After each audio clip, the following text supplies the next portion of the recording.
Among Ukraine's neighbors, the war is weighing particularly hard on Moldova, where tens of thousands of people have demonstrated in favor of joining the European Union.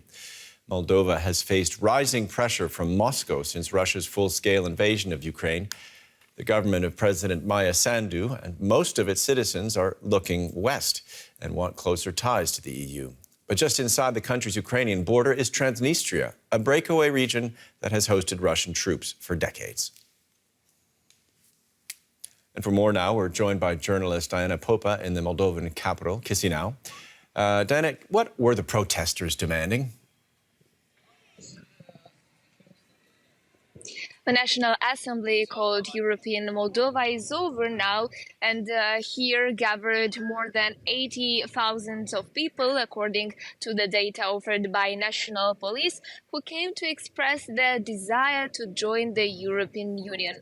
As our President Maia Sandu said before, the main goal of this assembly is to show the world that we are Europeans and that we have chosen the path to follow. Also today, on the main scene was the President of the European Parliament, Roberta Metsola, who said that she is sure that Moldova is almost already Europe. Just a half an hour ago, a resolution was voted, which reaffirmed the pro-European vector of the Republic of Moldova. And also, this aspiration was included, is going to be included, actually, in our constitution. I could say that this event is a kind of warming up before the summit of the European political community, which will take place on the 1st of June, when over 50 heads of state, heads of governments, and European officials are going to come to Moldova. And it is a great opportunity for our tiny country to show that we want to be a part of a big European family. I'd also like to remind that on 23rd of June last year, Moldova was granted the EU candidate status. And recently, the European Parliament advised to start the negotiations as soon as Moldova fulfills all the recommendations of the European Commission. Well, I think one of those conditions is you can't be having a conflict inside your country, and there's the question of Transnistria, where Russian troops are stationed. Can you help us understand more about Russia's influence on Moldova?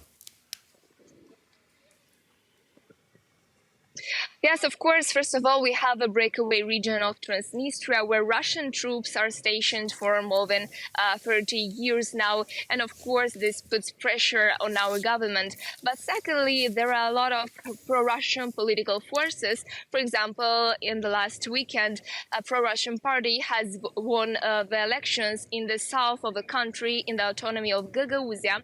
And this is the party led by Ilan Shor, who is now in exile in Israel and under US and UK sanctions. He has been sentenced in Moldova after stealing billions of euros from Moldovan banks. And still, in some regions of Moldova, this pro-Russian evidence is really evident. But in many others, polls show that we have more than 60% of people who support the European integration, and that these numbers are growing from one month to another.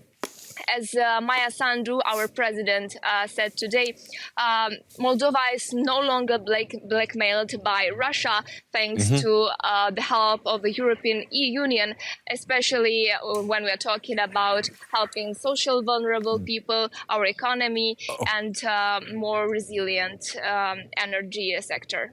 Thank you for that. Journalist Diana Popa in Chisinau.